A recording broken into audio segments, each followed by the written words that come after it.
Құрметті достар, барлықтарыңыз білесіздер, біз осыдан бір жыл бұрын Реал Спорт Академия деп футбол саласын, жасөспірімдер арасындағы футбол академиясын ашқан болатынбыз.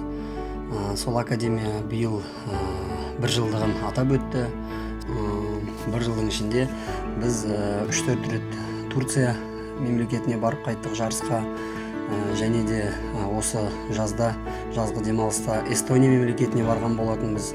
Таллин Кап деген жарысқа қатысқан болатынбыз. Өздеріңіз білесіздер, екі возрастымызда 3-ші орынға ие болды. Ол бізге өте үлкен жоғары көрсеткіш. Одан кейін біз өзіміз академияның бір жылдығына байланысты Реал Спорт Кап деп халықаралық және облыстық жарыстар өткізген болатынбыз. Оқу жылы басталғалы тұр. Барлықтарыңызды оқу жылымен құттықтағым келеді. Келе жатқан жаңа жылда жаңа мақсаттарымыз бар.